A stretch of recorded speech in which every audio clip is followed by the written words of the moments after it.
ಸಂಖ್ಯೆಗಳಲ್ಲಿ ಎಷ್ಟು ವಿಧ, ಅದು ಯಾವ್ಯಾವ ಅಂತ ತಿಳ್ಕೊಳ್ಳೋಣ. ಮೊದಲನೇದಾಗಿ ಸ್ವಾಭಾವಿಕ ಸಂಖ್ಯೆ.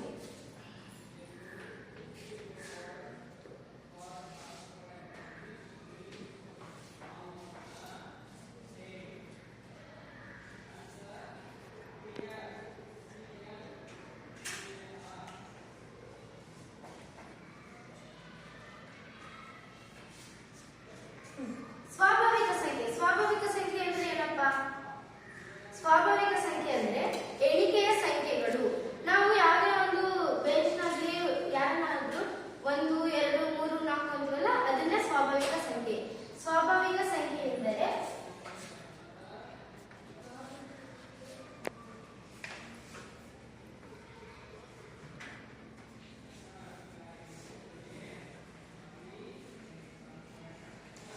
ಉದಾಹರಣೆ 1 2 3 ಅನಂತ. ಇವಾಗ ಮೊದಲನೇದು ಸ್ವಾಭಾವಿಕ ಸಂಖ್ಯೆಗಳು ಅಂತ ನಮಗೆಲ್ಲ ಗೊತ್ತಾಯ್ತು. ಇವಾಗ ಎರಡನೇದು ಏನು? ಇದು ಪೂರ್ಣ ಸಂಖ್ಯೆ.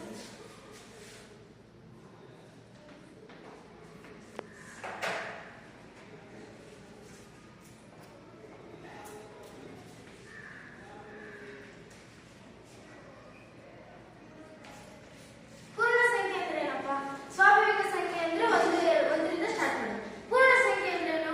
ಪೂರ್ಣ ಸಂಖ್ಯೆ ಎಂದರೆ ಸ್ವಾಭಾವಿಕ ಸಂಖ್ಯೆಗಳ ಜೊತೆಗೆ 0ಯನ್ನು ಸೇರಿಸಿದಾಗ ಬರುವ ಸಂಖ್ಯೆಗಳೇ ಪೂರ್ಣ ಸಂಖ್ಯೆ. 0 1 2 3 ಅನಂತ. ಮೂರನೇದು ಪೂರ್ಣಾಂಕಗಳು. ಪೂರ್ಣಾಂಕಗಳು ಅಂದ್ರೆ ಏನು? ಸ್ವಾಭಾವಿಕ ಸಂಖ್ಯೆ ಆಯ್ತು, ಪೂರ್ಣ ಸಂಖ್ಯೆ ಆಯ್ತು. ಸ್ವಾಭಾವಿಕ ಸಂಖ್ಯೆಗಳಿಗೆ 0 ಸೇರಿಸಿದ್ರೆ ಪೂರ್ಣ ಸಂಖ್ಯೆ ಆಯ್ತು. ಸ್ವಾಭಾವಿಕ ಸಂಖ್ಯೆ ಅಂದ್ರೆ ಎಣಿಕೆಯ ಸಂಖ್ಯೆಗಳಂತ ಗೊತ್ತಾಯ್ತು. ಇವಾಗ ಪೂರ್ಣಾಂಕಗಳು ಅಂದ್ರೆ ಯಾವುದು? ಪೂರ್ಣಾಂಕಗಳು ಅಂದ್ರೆ ಸ್ವಾಭಾವಿಕ ಸಂಖ್ಯೆ ಮತ್ತು ಪೂರ್ಣಾಂಕಗಳ ಜೊತೆಗೆ ಋಣಾತ್ಮಕ ಸಂಖ್ಯೆಗಳನ್ನು ಸೇರಿಸಿದಾಗ ಪೂರ್ಣಾಂಕಗಳು ಉಂಟಾಗುತ್ತದೆ. ಪೂರ್ಣಾಂಕಗಳ ಗಣವಾಗಿದೆ.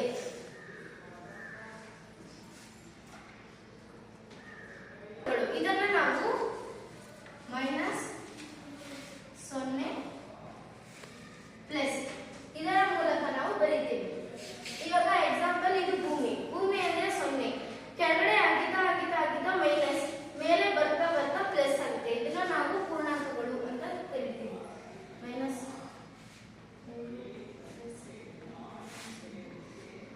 ಪ್ಲಸ್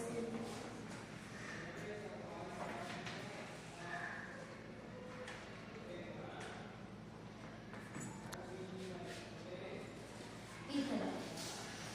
ನೆಕ್ಸ್ಟ್ ಭಾಗಲಬ್ಧ ಸಂಖ್ಯೆಗಳು. ಭಾಗಲಬ್ಧ ಸಂಖ್ಯೆಗಳು ಅಂದ್ರೆ ಭಾಗಲಬ್ಧ ಸಂಖ್ಯೆಗಳನ್ನು ನಾವು ಭಿನ್ನರಾಶಿ ರೂಪದಲ್ಲಿ ಬರೆಯುತ್ತೇವೆ. ಭಾಗಲಬ್ಧ ಸಂಖ್ಯೆಗಳನ್ನ ನಾವು p/q ರೂಪದಲ್ಲಿ ಬರೀತೀವಿ.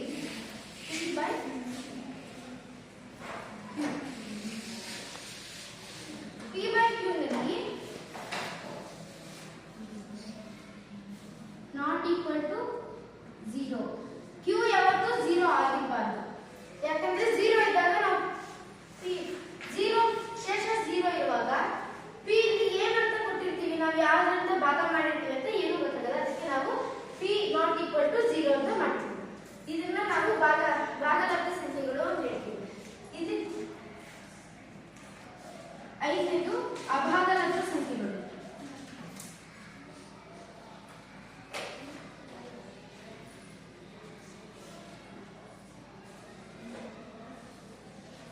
ಭಾಗಲಬ್ಧ ಸಂಖ್ಯೆಗಳು ಅಂದ್ರೆ ಭಾಗಲಬ್ಧ ಸಂಖ್ಯೆಗಳಲ್ಲಿ ಯಾವ ಸಂಖ್ಯೆಗಳು ಬರೋದಿಲ್ವೋ ಅದನ್ನ ಅಭಾಗಲಬ್ಧ ಸಂಖ್ಯೆಗಳು ಅಂತ ಕರಿತೇವೆ. ಇದನ್ನ ನಾವು ರೂಟ್ ಮೂಲಕ ಬರೆಯುತ್ತೇವೆ. 2 ರೂಟ್ 3 ರೂಟ್ ನಾವು ರೂಟ್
ಹೊಂದಿರುತ್ತದೆ. ಪೂರ್ಣ ಸಂಖ್ಯೆಗಳು, ಪೂರ್ಣಾಂಕಗಳು, ಭಾಗಲಬ್ಧ, ಅಭಾಗಲಬ್ಧವನ್ನು ಇದು ಸೇರ್ಕೊಂಡಿಲ್ಲ. ಪೂರ್ಣ ಸಂಖ್ಯೆಗಳು ಸ್ವಾಭಾವಿಕ ಸಂಖ್ಯೆಗಳು ಜೊತೆಗೆ 0ಯನ್ನು ಸೇರಿಸಿದಾಗ ನಾವು ಪೂರ್ಣ ಸಂಖ್ಯೆಗಳು ಉಂಟಾಗುತ್ತದೆ. ಇದೆರಡರ ಜೊತೆಗೆ ಋಣಾತ್ಮಕ ಸಂಖ್ಯೆಗಳನ್ನು ಸೇರಿಸಿದಾಗ ಪೂರ್ಣಾಂಕಗಳು ಆಗುತ್ತದೆ. ಇವನ್ನೆಲ್ಲ ಸೇರಿಸಿದಾಗ ವಾಸ್ತವ ಸಂಖ್ಯೆಗಳು ಸೇರುತ್ತವೆ. ಭಾಗಲಬ್ಧ ಸಂಖ್ಯೆಗಳು ಮತ್ತು ಅಭಾಗಲಬ್ಧ ಸಂಖ್ಯೆಗಳು ಸೇರಿ ವಾಸ್ತವ ಸಂಖ್ಯೆಗಳು ಆಗುತ್ತದೆ. ಇವಾಗ ನಾನೊಂದು ಆಕ್ಟಿವಿಟಿ ಮಾಡಿಸ್ತೀನಿ.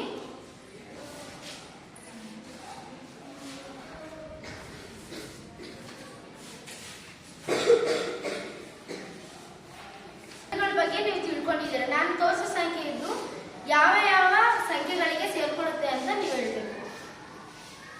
21ನೇ 18, 12ನೇ 7 ಭಾಗಲಬ್ಧ ಸಂಖ್ಯೆ. ಕೇಳಿ ಯಾಕೆ P/Q ರೂಪದಲ್ಲಿದೆ ಅಲ್ವ? 99 ಇದು ಯಾವ ಯಾವ ಗಣಕ್ಕೆ ಸೇರಿಕೊಳ್ಳುತ್ತದೆ?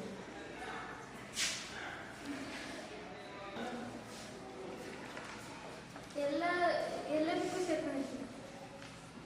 ಸ್ವಾಭಾವಿಕ ಸಂಖ್ಯೆ, ಪೂರ್ಣ ಸಂಖ್ಯೆ, ಭಾಗಲಬ್ಧ ಸಂಖ್ಯೆ ಮತ್ತೆ ಪೂರ್ಣಾಂಕ ಸಂಖ್ಯೆ. ಧನಾತ್ಮಕ ಸಂಖ್ಯೆಗಳು ಎಲ್ಲ ಗಣಕ್ಕೂ ಸೇರ್ಕೊಳ್ತವೆ. √5 ಇದು ಯಾವ ಗಣಕ್ಕೆ ಸೇರುತ್ತದೆ? ನಿರಂಜನ, ಅಭಾಗಲಬ್ಧ. ಯಾಕಂದರೆ P/Q ರೂಪದಲ್ಲಿ ವ್ಯಕ್ತಪಡಿಸುವುದಕ್ಕೆ ಆಗುವುದಿಲ್ಲ. -63 ಜೀವನ.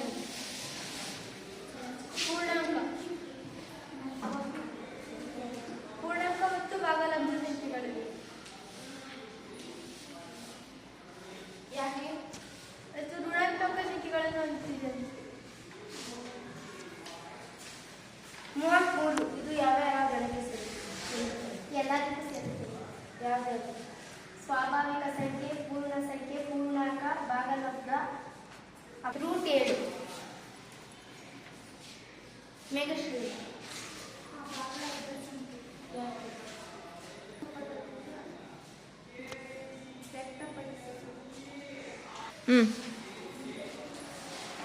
ಇವಾಗ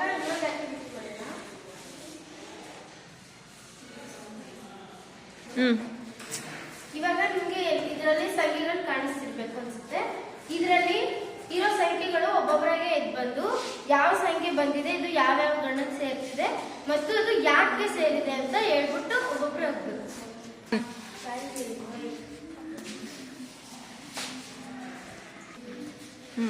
ನನಗೆ ಬಂದಿರುವ ಸಂಖ್ಯೆ 92.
ರೂಪದಲ್ಲಿ ವ್ಯಕ್ತಪಡಿಸಲಾಗುವುದಕ್ಕೆ ರೂಟ್ 15 ನೆಕ್ಸ್ಟ್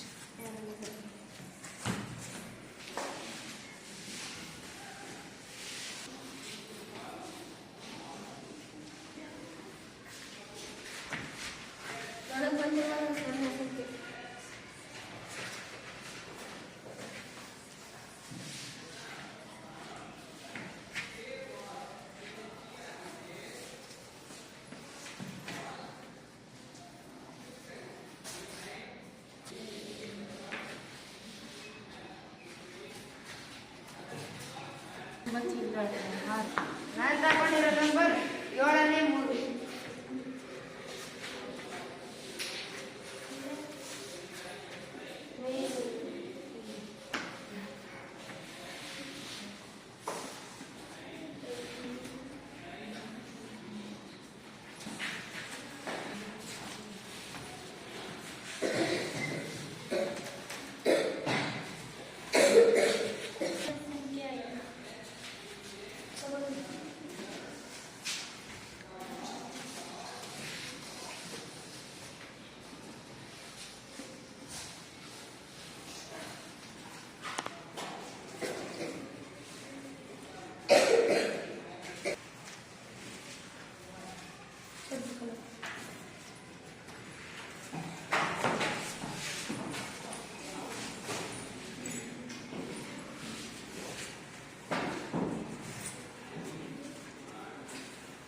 ನನಗೆ ಬಂದಿರುವಂಥ ಸಂಖ್ಯೆ √52.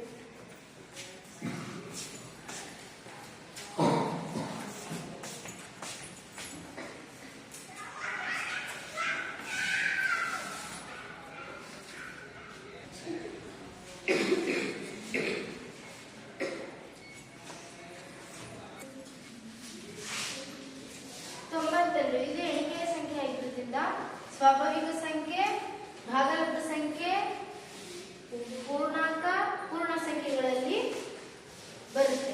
-99 ಋಣಾತ್ಮಕ ಸಂಖ್ಯೆ ಆಗಿರೋದ್ರಿಂದ ಎಣಿಕೆಯ ಸಂಖ್ಯೆಗಳಲ್ಲಿ